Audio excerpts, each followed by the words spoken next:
Howdy, gang. Sorry, howdy, if you didn't hear that. Greetings. It is our first day of the first week of our new fall semester. This is COM 320, Language and Thought. I have my printed off syllabus right here. Going to talk a little bit about the class and my approach to the class, sort of what you can expect, how to maximize your time in class and have the hopefully best experience possible. And do that in hopefully about 10 to 15 minutes. I'm trying to keep these tight. We'll see. So first of all, my name is Donovan Conley, and it says on the syllabus here, I'm the Sanford Berman Scholar of Language Thought. So many years ago, our department received a couple of nice gifts from this guy, Sanford Berman, who was like a one-time magician in Las Vegas and made like a lot of money as a magician.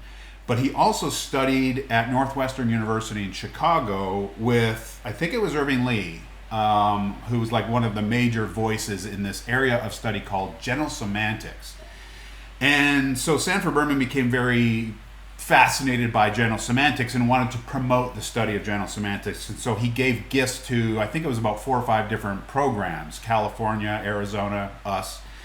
And so my professorship is this kind of endowed situation where, here's some money, go promote general semantics. So teaching this class is one way that I honor this request, this gift. Now, Berman has died. He died years ago. His wife kind of like wants nothing to do with this particular legacy. And so it's kind of like a very...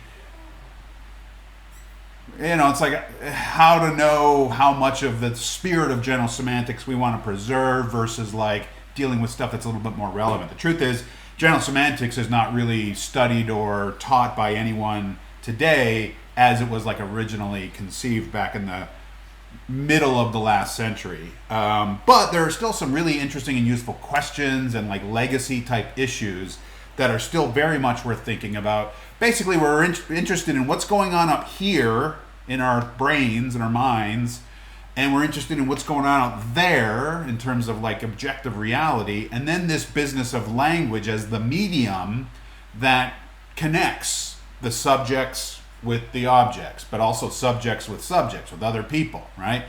Language is in the middle of it all. It's like this kind of the fishbowl that we live in. We live in this kind of fishbowl of language and symbols and symbolic action and so on.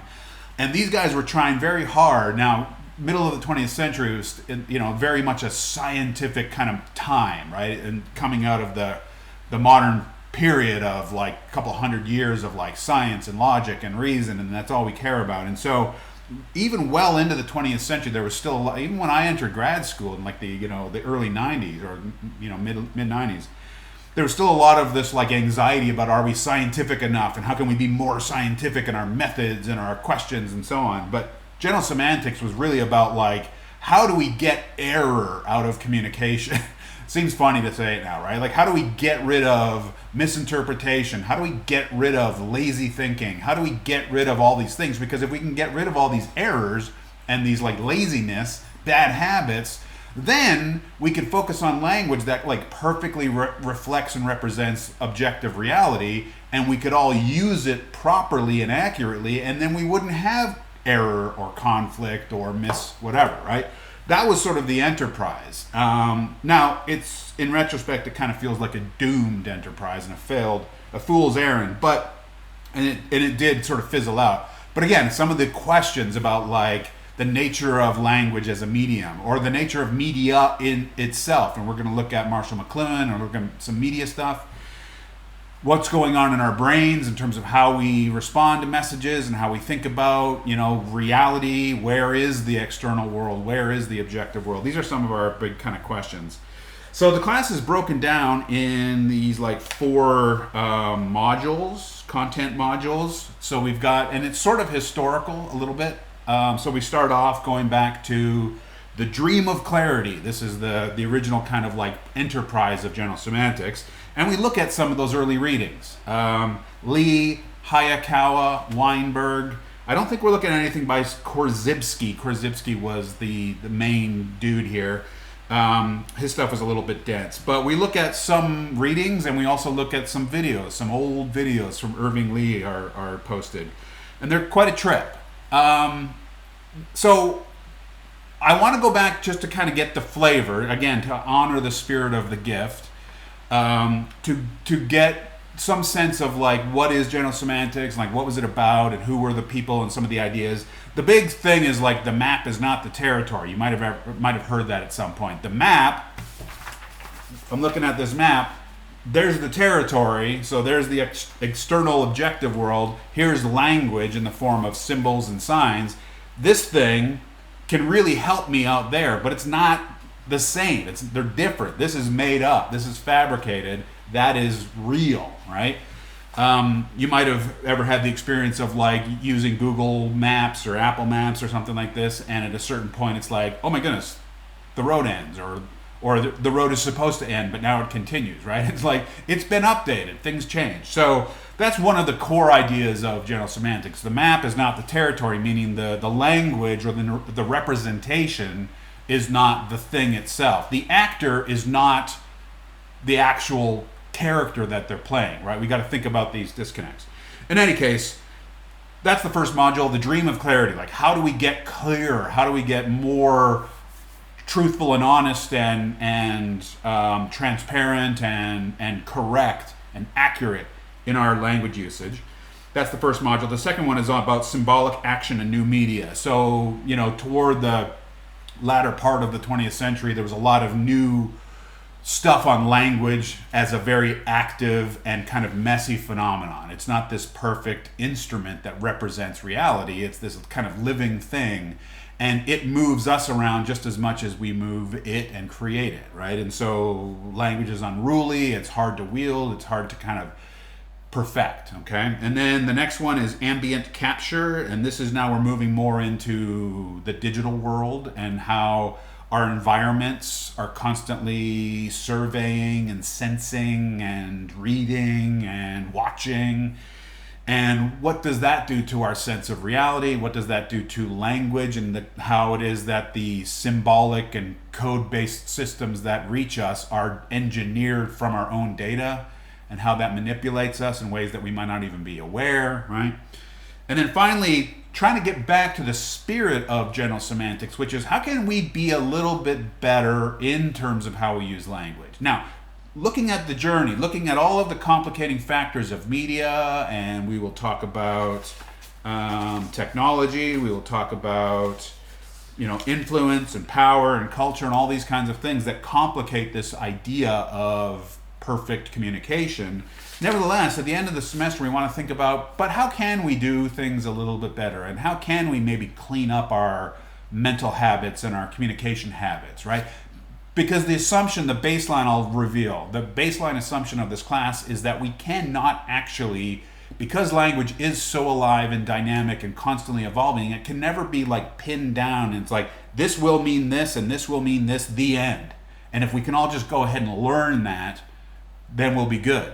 Now, I've lived throughout the entire birth and early life of the internet, and one thing I think I've come to realize, especially as a communication scholar, rhetoric scholar, is that like social media and the internet is a language accelerator. What are we doing online all the time? We are talking to each other, and we are coming up with language and phrases and new terms and new ways of saying things, and often feels like people post things just to say certain words or certain phrases, or like to try to like be a person with this kind of linguistic style or whatever. There's a lot of like language-based creativity that is driven by social media platforms.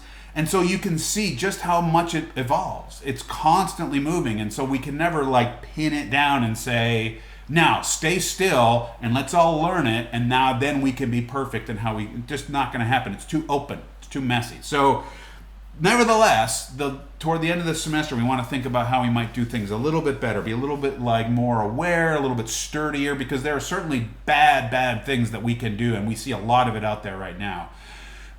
So we do want to like kind of strike the middle ground between, on the one hand, general semantics kind of went too far with this, like, let's be scientific. But on the other hand, we can't just say everything's a crapshoot and just, say anything and nothing matters, right? And we want to kind of like find the middle ground there.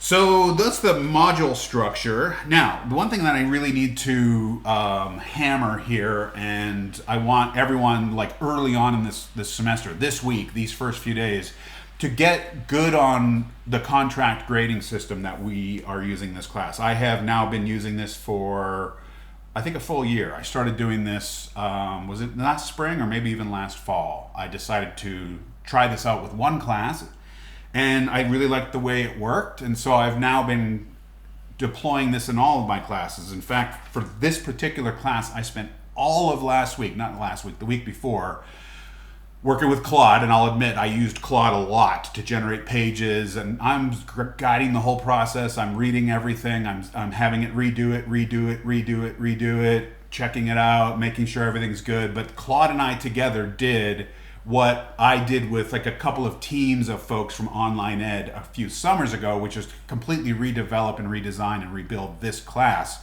with pages, with dynamic, sort of like journey style approach for the students. And so it used to be one of those just like top to bottom, click, click, click, click, click, click, click. Now it's all integrated, it's all slick, and that was a major effort because I knew that I was going to shift it over, because the last time I taught this class I wasn't using contract grading. Now I am. I wanted to do that shift over anyways. I was like, you know what, it's probably time to like update this thing in Canvas. So I did a huge rebuild of this class. So you're getting a very fresh version of Language and Thought. That fourth module, Clarity After Capture, that's all new. All of the assignments are new. The whole assignment structure is brand new from the last time I taught this class. And so here's the way it's going to work, gang.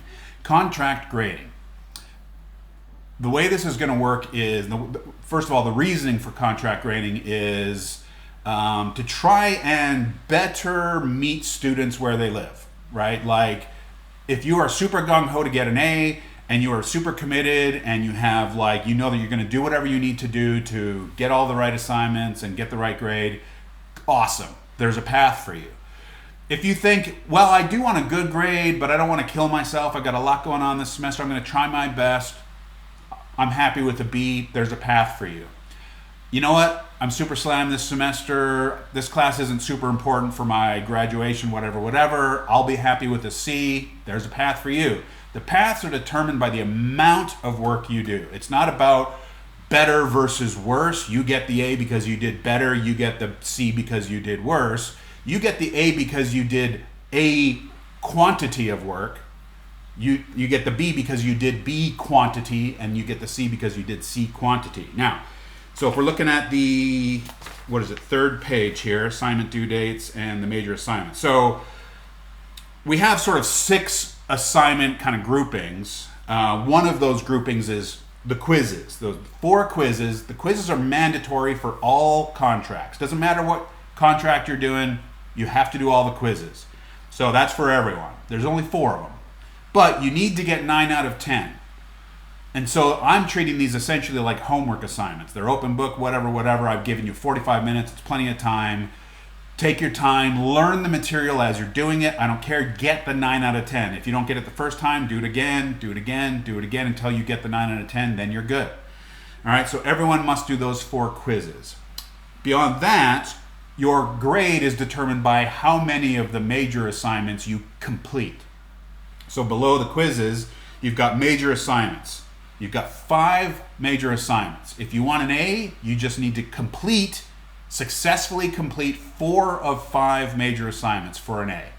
Which of those 4 assignments doesn't matter. You choose. So one of the blessings of this model, of the contract grading model, is you get to choose how much work you do and when you do it. Okay, so you can look at these assignments and you can read them through. All of the descriptions are in the syllabus. You can say, I want to do these 4 because I want an A, and these are the 4 assignments that seem most interesting and relevant to what I'm about. Choose it that way. Or if you're like, I want an A, but I want to get my assignments done as soon as possible, just do the first 4. Or I have a busy start of this semester, I'll do the last 4. Doesn't matter. Any 4 major assignments and the quizzes, and if you get completes, we'll talk about that in a sec, you're good. Now, if you want a B, if you're content with a B, then it's 3 out of 5. Is that right? Yeah, 3 out of 5. This is on the fourth page. So a little grid up the top there.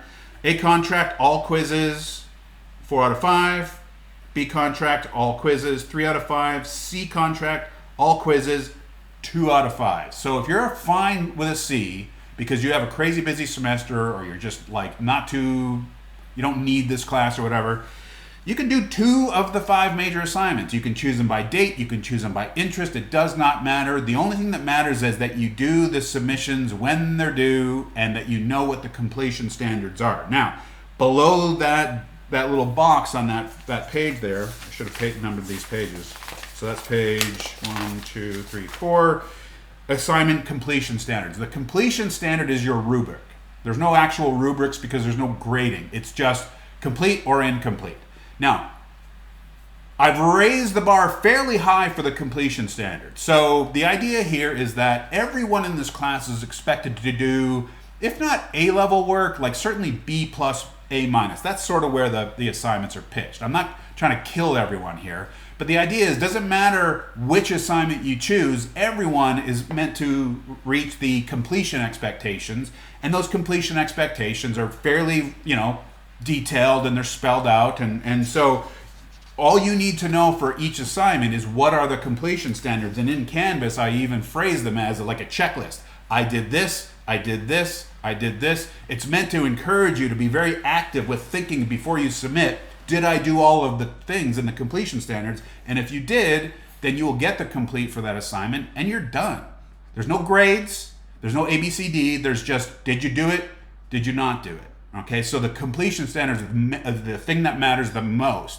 Please pay very close attention to them, read through them here, but also they're always at the bottom of the description of the assignments in Canvas. So make sure you are super following along what those completion standards say. Because again, that's your rubric. That's what I'm looking at these assignments based on. Now, I do ask students to, if you don't hit all of the completion standards, I can give you an opportunity to revise. I'll say, sorry, you didn't do this and this. You have a week to revise. It's up to you whether you do the revision. If you don't do the revision, then that assignment is incomplete. But revisions are usually pretty easy. So it's just tidy up, if you didn't use a works cited. Works cited are important. Make sure you use works cited. If you don't do like works cited, if you don't do this and this and this, then you might get a revision, okay? Again, up to you whether you do that revision, but if you want the complete, you do need to do that revision. So the assignments themselves are, I think, pretty interesting. We have an abstraction audit. This business of abstraction is pretty important for general semantics, and Hayakawa talks about that. We have plain language rewrite, so we're trying to sort of think about word choice and clarity. A double speak dossier, which is like infractions and bad perversions of language usage. The media transition interview is really interesting. You're going to interview someone who's a little older, who's been through like major changes in sort of media technology, like in a workplace kind of situation.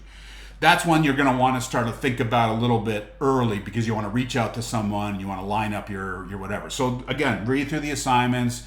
If you choose that one in particular, just be trying to plan ahead for lining that up. And then the deceptive pattern redesign. That's when we're looking at algorithms and dark deception and dark patterns and online spaces and so on. So that's it. Every one of those major assignments is 0 points. So you're going to see 0. That doesn't mean you don't do it. It doesn't mean it doesn't matter. Okay, you have to understand that contract grading means I'm not giving you points. You're either doing it or not doing it. You're either completing it or you're not completing it. The quizzes are graded because there's just no way of building those quizzes without attaching some point value to it. But all I need to know is 9 out of 10 and you're good. All right. I need to wrap up here. It's already getting close to 20 minutes. So yes, please read through the syllabus, look at all the assignments, decide which ones you're interested in, decide what amount you want to do, what grade you want to chase after. The last thing I'll say about contract grading is everything about it is really nice. I think it's like, it's meant to just allow you to do the load that you feel best represents where you're at this semester. The downside for you is no late work. Okay, so the way it works is assignments are due on Sundays. They're open, weeks prior. I leave the assignment window open. I don't announce this too broadly, but I leave it open through Wednesday. So if you don't get it in on Sunday, you still got until Wednesday to sneak it in. Beyond that, no one can come to me and say, sorry, I didn't know, or I had this going on, or whatever. You lost it. Okay, the system only makes sense if it's not open forever. Okay, so I'm going to let you have a lot of flexibility, but around this one issue, no late work. That's the deal. Even though I give a lot of flexibility in terms of deadlines built into the system. So please look through the grades, the grading system. Please look through the assignments. Please look through the due dates. Note them, write them down. Know what you're targeting. Know what you are dealing with up front. And then it's really just a matter of getting in there and working through the readings and materials. I've got a lot of new notes. I've got a lot of helpful supplements. And so it works usually like we have our reading, and then it's a video lecture of me doing this, talking about the reading, explaining concepts, hopefully clarifying. Then I think there's usually notes after the video. These are just outlines, bullet points from the reading, the key stuff, right? So quick reference. And then sometimes there's additional supplementary stuff. But that sort of triplet of reading, video, notes should get you a good amount in terms of what we're up to here. So that's getting probably plenty long here. I think that's the main stuff. So the contract rating is sort of the key part here. I am hoping to meet as many of you as possible this semester. I'm going to be on campus 3 days a week. This has been mandated by our department. Get back into your offices. So I'll be around plenty. I hope you can drop by. I hope we can talk. I hope I get to know you and meet you a little bit. I really, really miss meeting and knowing undergraduate students. I just teach all these online classes. I never get to see you. I never get to talk to you guys. So it's a bummer. So I think the first thing we got going on this week, sorry, let me take a look at our schedule, is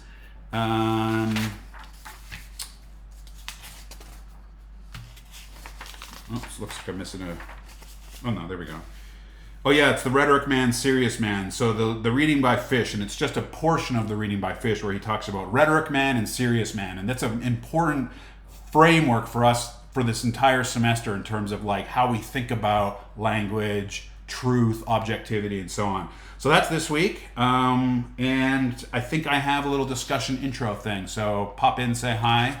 Otherwise, if you have any questions, do reach out. Zoom, email, like I said, office hours, I'll be there. Tuesdays and Wednesdays 2 to 4 is my stated office hours, so please stop by. Please say hi. Please meet me. I miss you guys. All right, hope everyone's well.